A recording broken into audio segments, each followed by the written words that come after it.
This podcast contains discussions about sensitive topics, including mental health, alcohol and substance use, as well as suicide.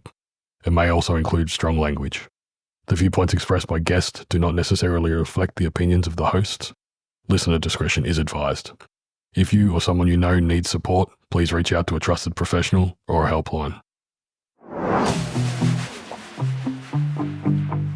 Welcome to Twist the Throttle, the podcast where we crank open the throttle on life's toughest rides. From mental health struggles to life on two wheels.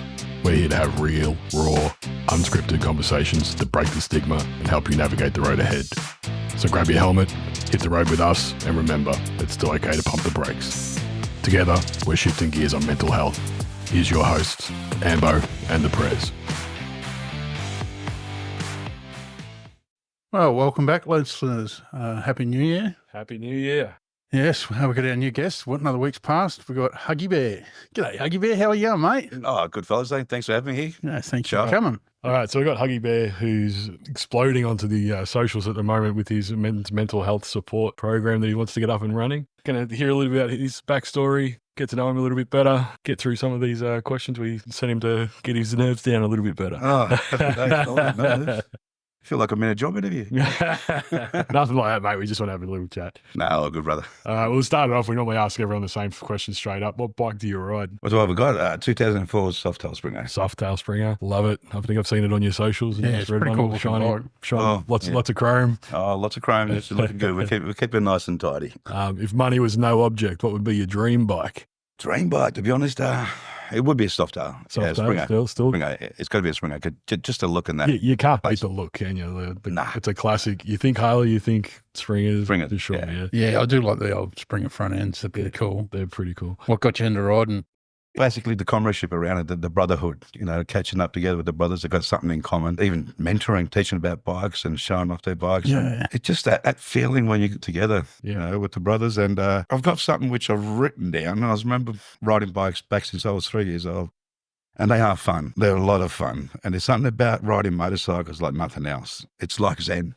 Kind of a spiritual place when you're on that bike. And if you're a true motorcyclist, whether you're riding in a large group or on your own or with a friend, that beautiful thunderous hum, that fucking note, when you're with a group of guys that really know what they're doing and you're in an absolute fucking sync. Yeah, your arms are all up here, hanging on those ape hangers. There's nothing. You're soaring like an eagle on the jet stream. It's awesome. The brotherhood, nothing else beats it, brothers. You know what I mean, eh? Cruising around with your arms up in the air. It's it's just a lifestyle. Same my bike. I've got the big 18-inch Carlini bars hanging on up here up above my head. So Beautiful. Cruising down the road. I pretty much started with BMXs when I was young. Yeah, right. Yeah, I started with BMXs. Then I got into dirt bikes. And then from there, just meeting up friends with ridden dirt bikes at parks. And Yeah, it's good fun. It's like good. as you do, you build your own little jumps and things. Yeah, It's a good little progression to get into road. You fall off quite a few times in the dirt, and you learn not to because it hurts. Yeah, Not just that, but all the trophies and all the gear getting handed to is free. Wow. Some of the sneakers. I love that. No, it was good. Good value. I never did the dirt section. I pretty much jumped straight onto the road bikes. Yeah. Probably should have done a bit of dirt. It would have been probably better. No, it's chalk and cheese, brother. It's Yeah. different. Totally different. Eh? I remember doing a lot of on the farms, building like jumps and whatnot with the Exactly. the ag bikes. Yeah. Ag 100, I think it was. It was freaking crusty ambos of dirt. Yeah. Ambo's trying to be picked up on it. Yeah. You'll need one. We had a bit of a chat yesterday as well. You grew up in New Zealand, is that right? Yeah. And then moved over here. Yeah, pretty young age. We moved all around Australia, to be honest. Mum and Dad separated pretty young age. Basically grew up in Yarraville. I started off with Footscray, all those areas. Yeah. As a young kid. Yeah. So I was back in the days when actually the Westgate Bridge had fallen down, to be honest. Yeah. Only kidding. But no, grew up there. Paran. My parents, they worked pretty hard. Dad had a lot of money, and so we moved around quite a lot. They separated. Mum pretty much raised us. A hell of a lot of schools. We changed a lot of suburbs. And it was pretty hard growing up because I didn't have that role model for myself. Yeah. Not having a father, not having dad being around. So I've always wanted to be a good dad and be a good role model and just help everyone out in that way. Yep. We spoke about your dad a little bit privately. You had a bit of a rougher time with him growing up. To be honest, Dad was a bit of a prick, to be honest. Yeah. I'll be honest. It was. Strict or? Strict, abusive, violent, controlling, manipulating at times. Yeah. Yeah. Yeah. It was a total Yeah, arse, not a to very be honest. nice- I don't not want a to nice sort of person, put my was dad he? down. No, of course not. He's my father, but as a role model and as anything like that to look up to, no, it wasn't good at all. Yeah, it was pretty hard. And Sort of a role model in the reverse, yeah. Showed you everything you don't want to be. yeah, exactly. Yeah. Exactly. And that's what got me to this sort of mental health side and sort of helping out and just reaching out. Any defining moments in your youth that led you onto the lifestyle that you ended up in? Oh, jeez, brother. I moved out of home when I was 18. Yeah. Yeah, I was 18. I had enough. I had enough of my dad. I had enough of everything pretty much. And I moved to the Gold Coast. Pretty much got involved in a lot of things. Gold Coast is pretty much the Gold Coast. Everyone knows what it's all about. It's all a happy town, happy tunes. But there's a lot of dangerous things out there too. You know, there's a lot of drugs, a lot of things out there. I got involved in a lot of drugs, got involved in a lot of street little gangs and all sorts. And So growing up in New Zealand, I never really, I smoked a lot of marijuana back in the day. I never really got into hard drugs until I come to Australia. It wasn't a thing. yeah, exactly. I'm going to say, the thing was here, like we got the pee back home. And everything wasn't as bad as it is here in Australia. Yeah, crazy, yeah. But yeah, just the Gold Coast. And then pretty much started doing a bit of security work, handing out tickets from the old toy box there. Yeah. Everyone knows the old toy box. And the beer garden, giving out tickets and freebies. So you meet a lot of people. You meet a lot of street people. And bikes was another thing that I enjoyed. Got involved in a few little clubs. And we'll say I was an MC for a while. So what type of bikes have you had over the years? I've had Harleys, but I've also had a couple of Yammies, the old XS 1100s. Beautiful bike, that the old classic. Yeah, cool. Yeah, drive shaft and everything beautiful. Was there anyone in your life at the time where you were going, sort of realising you were going off the rails that was kind of pushing you in that direction, saying that was a good thing, or anyone, or just bad decision on bad decision? Bad decision on bad decision, to be honest. That's what it was. I had no role model. Yeah. You know, like I slept rough at times, met a lot of homeless people. Then, I thought, no, it's enough. You know, I don't need this life anymore. And I sort of got out of it and worked for the Norlane church and then sort of volunteered, spoke to a lot of homeless in there. Was there a defining moment that you realised this wasn't the life you wanted anymore? Or? Yeah, that was it. When I actually started volunteering, Yeah, I reached out and I said, man, I need help, and they took me and they helped me and they clothed me. They had a shower there too. And I thought, no, this is what I want to do and give back. And that's what actually led me to go back to school, quit everything after bouncing and collecting. And So recently, in the last couple of weeks, you finished your diploma in... Oh, that was in community services. Community services. Yeah, in drug and alcohol. You had more on top of that. Yeah, I've got more than that. I ended up doing the ICE training as well. Yeah. And finished that one, completed that as well. I've also just got my NDIS accreditation. Which is fantastic. So, it's awesome, to be honest. Hey, it's a long time running. It's a dream I've actually want to get into. And that way now I can actually facilitate men's behaviour change programs eventually. The great thing about it is I'm actually running a men's group. It's just awesome because that's through the Norlane Community Centre. And I do that every Wednesdays, have a yarning circle there. And I've also been able to access a farm, which is got animal therapy, equine therapy, the whole lot. You mentioned to us MAE. Yeah, MAE support services. Thanks, Skip. What's the MAE stand for? MAE, it's their names. Right. So it's no magical thing behind that. It's just the blokes who run it, yeah. Yeah. The MAE support services. Thank you very much. That's Skip, Emma, and Amy. Thank you very much for that. And managed to get on board with them and work in collaboration. I'll be running the men's group out of there as well, and also facilitating groups where people come and have animal therapy, art groups. We've got all sorts of stuff out So a bit of disability support work as well there. Yeah, exactly. Well, it won't be just for people with mental health, because like I said, mental health does go a broad range. Yeah, right. And it goes through disabilities, all sorts of autism and everything. And you said you were doing a bit of fishing as well, yeah? Not Fishing, not yes. chatting. Oh, Fishing as fishing. well. Fishing, love it. Yeah, awesome. Yeah, fishing's that's on the men's group. Yeah. Yeah, that's every Wednesdays. And we're collaborating that with other dates as well and other activities that we get into. Okay. Later on in the track. Yeah, it's pretty good. It's good. What were some of the bigger challenges you faced in that transformation out of the life of 1% biker and all the rest of it? To be honest, I feel a peace of mind. To be honest, I do. And it was something that I enjoyed. I got no regrets, to be honest, because everything I have done is a learning curve. It's part of my journey. It's a story. Yep. I sit back and laugh half the times at the stories and the things I've done.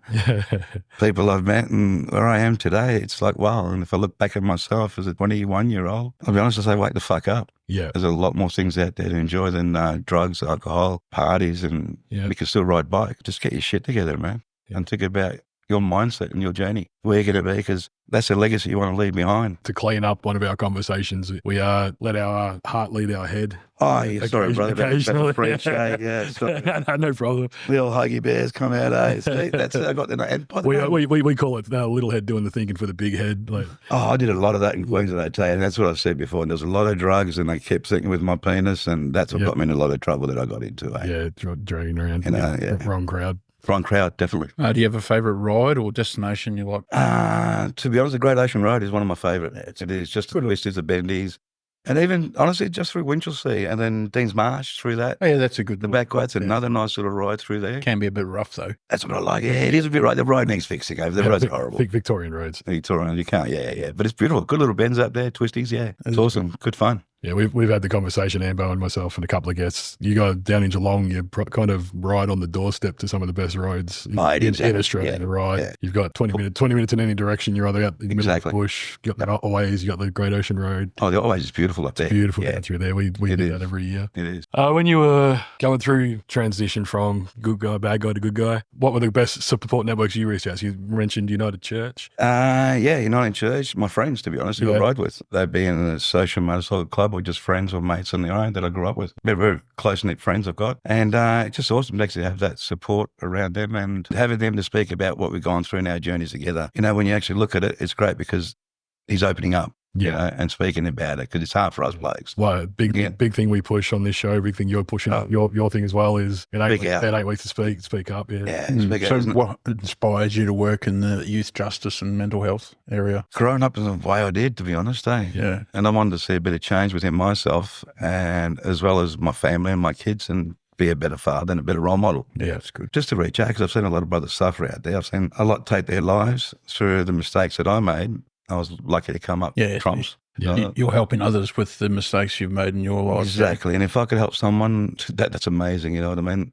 Through my journey and to what I've been, if I could just lead someone in a better path, it'd be great. Yeah. So what do you believe young people or men struggling today need most from their communities around them? For the community themselves, they should reach out to someone out there in community, reach out to a brother, reach out to someone you ride with, some family member if it is, or just a stranger, someone that you've met once or twice and you feel comfortable with. But just reach out, and there are supports out there. There's Lifeline out there. You've contacted these services yourself, yeah? Yeah, definitely. Yeah, I've got them. I've always hashtag them on my page. Lifeline 131314. Definitely get on them, brothers. Seriously. And it's not just my page, myself, but there's others out there that do support mental health and do support our brothers and sisters out there. A lot of the things you post about the services available, we reshare on our socials as well. Yeah, we are beautiful supporting your page, getting guys over to your page as well as a support network. Oh, thanks, brother. Cheers. Yeah, we just had a talk out the back. I've been part of the Victorian Brotherhood group on Facebook for a while. They're another suicide prevention group where guys get on there at their lowest and can talk to anybody. I think your page is kind of going in that same type of direction. Yeah, definitely. The group you want, yeah. We were talking earlier, you've just expanded. You've got... Yeah, expanded. I'm pretty chuffed to say that. Yeah. Thank you very much. Everyone out there, supporters, followers, members, and especially Leonard Pilmore down at Horsham. And the Wimmera area. He's actually out there. If you want to reach out to Leonard, have a yarn to him. He's on the page and also on the little messenger site as well. We've got a separate one for everyone to talk, which gives you a platform to speak, non-judgmental and everything. So you got a ride coming up soon in February, don't you? Yeah, we do. Yeah, February. We've got one on 23rd of February at Pier 35. What's that one called? Called that Boats and Bikes. You're down at the marina there at the Pier 35? Yeah, exactly. It's my friend's restaurant, Jackie. Yeah. God bless her. She's supporting us all the way with men's mental health and let's use her place. It's a ride to Pier 35, is that correct? We actually finish up there. Yeah. We want to sort of start off maybe there as well. Yeah. At the same place, start off point there. Do around, just a nice easy trip around Melbourne somewhere, maybe around the bay. We'll organise that when we're all getting together on the 5th. Yeah, we're all getting sitting on the table. Is that for the February one or the March one? That's the March one, but we'll talk about that one as well. So the February one, you've got bands lined up? I've got bands lined up. I've got Chopped and Bob will be there with a couple of displays. There. Oh, yeah, cool. It's a nice little spot down there too, yeah, overlooking the pier and good old boats cruising around and stuff. It is a gold mine. I call it Melbourne's best kept secret. Yeah, it's good. So life isn't always smooth riding. How has biking helped you through your tough time? Brother, biking, honestly, just to get away. Just to hear, like this morning before I came, I actually just turned the bike on, just to hear that thunder, just that roar. And that just sets a difference then, you know what I mean? And riding with the people and the brothers, that you ride with, having that comradeship together, riding together, that thunderous tune that you hear. Yeah, it's good. Cruising down the highway with the arms up in the air. Oh, yeah, exactly like I said. The arms up in the air, you know they're tied, but fuck it, man. You're in that release, going down that road and you're soaring like an eagle, that jet stream. It's just awesome. So mental health can be tough to talk about sometimes. When did you first feel comfortable about opening up about it? When I went through my injuries, to be honest, through the work cover injuries and everything, I've always spoken, but I've kept a lot of things to myself. What I'm needed to say, I've actually voiced it. Yeah. And You're doing a lot of that on social media at the moment, which is really good. Well, I think to support anyone out there, I think you got to be honest about your journey yourself and what you've been through. Yeah. I don't mind talking bluntly about my life, and what I've been through, but that way it starts a domino effect. It shows our brothers that we can be vulnerable and we can speak. And honestly, last time I looked down there, fellas, I've still got a penis there. Sorry, sisters, brothers, but I'm still a man, And blokes think that's all emasculating, you know what I mean? It's no good to talk. Whether it's been taught experience, whether it's been learnt behaviours from, mixed marriages or whatever. Well, it's funny how girls can all talk to one another, but, blokes don't. There's the stigma around blokes doing it. Yeah, you're a weirdo or something. You're a weirdo, but you're a pussy, We need to change that, yeah? Exactly. We need to change that. It's okay to talk to one another about, life's problems. Yeah. It's not weak to speak, like they say. Yeah. Exactly. It's okay to say you're not okay. Yeah. And that way it starts your conversation. And in the end, we all jump in. We've all been tarred by the same brush. And then just to speak about it, you sit back and think, shit, my life's not as bad as it is anyway. But brother, what can I do to help you? Exactly. You know what I mean? And just ask. Because you're not going to know what's going through your head or mine. If you could go back to your younger self, what would you tell yourself? If you're going through a bit of a mental health time back in the day, what would you say to yourself to get over it or to help yourself with it? Speak to my mum, speak to my dad or someone, but Dad, I couldn't, that was hard. To be honest, brothers, what I did do, I used to spend a lot of time at friends' places who did have a nice knit family. And I felt comfortable amongst them. Yeah, beautiful. Because to me, that was home. So surrounding yourself, trusted people. And that's what I did. That's how I felt comfortable. I think most people in their youth have their adopted family. They were kind of the extra. Yeah, you could run extra through, kid in the family. Nice to love. You know what I grew up on? It was really awesome, mate. I used to love eating cheese and tomato sauce sandwiches. It was a treat back then. We made place. I loved it. Yeah. So what's the biggest mental health challenge you faced? The biggest mental health challenge, to be honest, getting my mind set, basically, and just thinking positive, reset and refocus, because we all have our down days and there's no problem. There's no use sort of letting that fester out there because it's only going to get worse.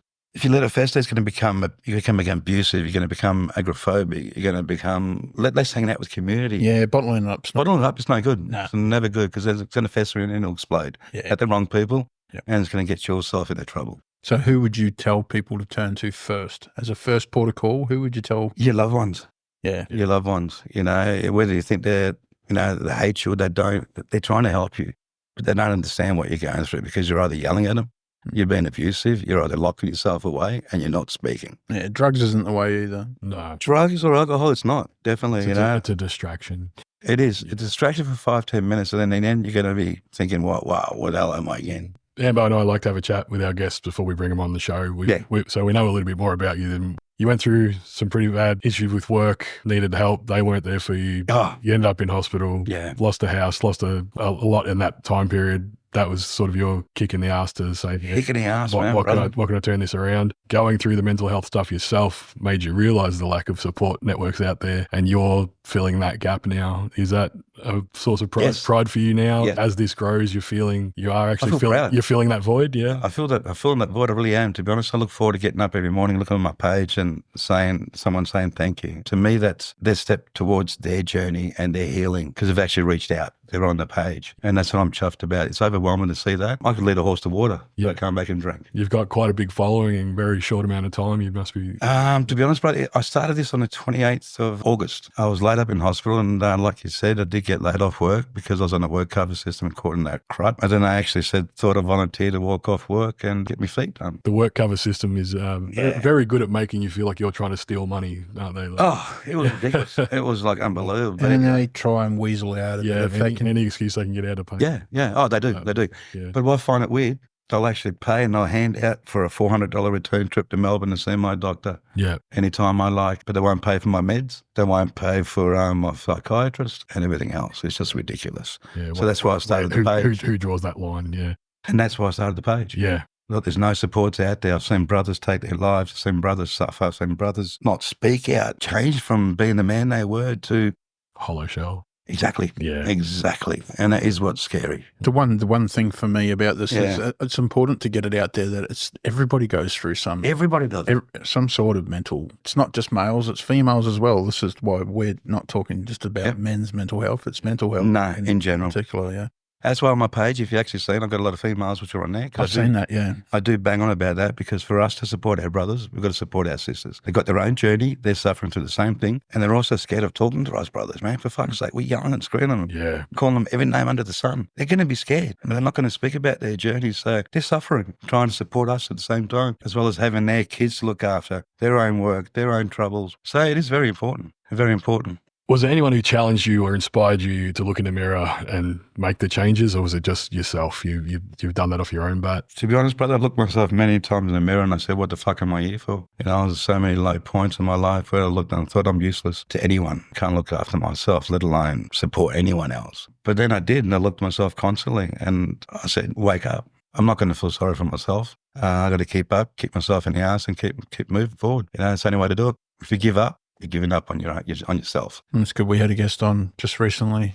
Kai was talking about the little wins. You might have 20 tasks for the day. You get one done, that's a win. Don't concentrate on the negative. We're big on mindset, positive mindset. You'll see the positive in the world. If you've got a negative mindset, you'll only see the negative. Definitely. Trying to keep that positive mindset isn't always easy. No. It's definitely a necessary part of what we do. Exactly. Why do you think it is that so many men struggle opening up about their emotions? Like I said before, it's either alert behaviour or they look at it as emasculating and they think that we're weak. Okay, we're men. We've got that image. We think we have to be the breadwinners. We think we've got to be this and that, but it's not. It's all changed. It's all changed. Societal pressure. Exactly, society, and especially exactly those two factors. It's media, it's society, and the way it's frowned upon, the views of people. Yeah, exactly. What was the hardest habit or mindset for you to break? Thinking negatively and giving up. Because there's many times that I've always given up and thought, no, I've had enough. I've struggled, nothing's going good in that day. But then I sit back, I refocus, I reset. And it's like you said, it's about your mindset. And just think of that little one win that I had in that day, which makes me move forward and never give up. Because I'm going forward and I want to look back. So a big question on looking forward. What do you want your legacy to be in this endeavour? To be honest, knowing that I've helped someone through my journey and through what I've suffered to live a better life and just to learn from my mistakes. And life isn't all roses, man. No, it's not not. at all. You're going to have a lot of bumps and a lot of curves. The most important thing is to get up, get your ass up and keep moving, man. Look forward. Keep going straight. As long as you're moving forward, you're going in the right direction. You're in the right direction, man. Like, you're going to get bumps again, but just keep getting your ass up and move forward. What's one thing about the bike community that you wish more people understood? We're not thugs.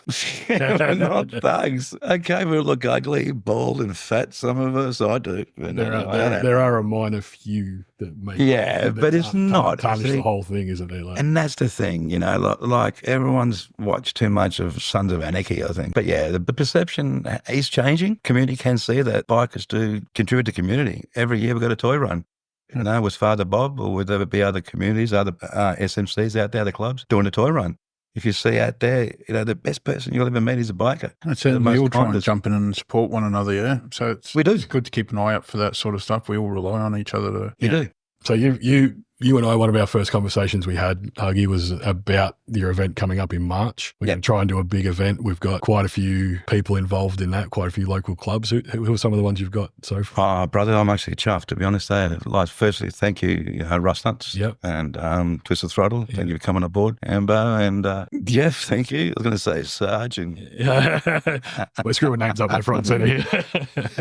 But we've also got Win and Bike Nights. Yep. We've got Brothers Australia, Southern Brothers SMC, so Complete Health Geelong, Man, the Mental Militia boys. Chopped and Bob, that's as well. Chopped and Bob, beautiful. So there's a few on board. So the March event, our club's involved in. We've got a meeting coming up with you in the next week or so. Yeah, 5th of January. Bit more of details closer to the date when that's coming out. So if you're coming back from years in the future, we're talking about March 2025. Yeah, exactly. We're looking at March. We're looking at March. Everyone out there. It's always hard to forget that podcasts live forever. So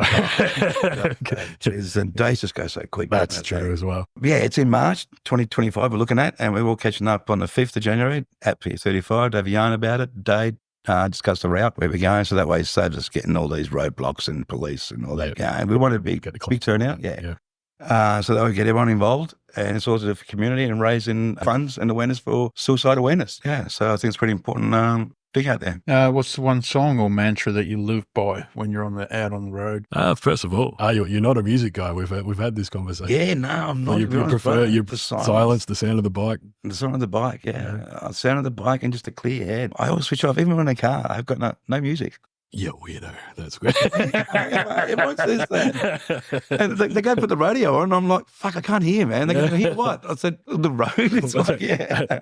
As we get older, turn the radio down. I can't see where I'm going. Yeah, I get deafed out by the wind noise, so I prefer to have a bit of music on. Yeah, no, I can't have that, because I even bought a friend of mine, God bless him, mate, Stewie friend, brother, mate. Got to catch up with this afternoon. Legend. I bought him a set of speakers ages ago, and he loves them, mate. He's got them on his trike. Oh, nice. And he just blares them, and you can hear him singing over the speakers. But I love him. When you see the Rust Nuts pull up to a set of lights, you just sort of look back. I look back in my mirror, being up the front, watching everybody. You just see a couple of heads bobbing away as the the lights waiting for the lights. Oh, no. Stewie's there with a cigar in his mouth, and he's That's a pretty cool look too. It is. He's a legend.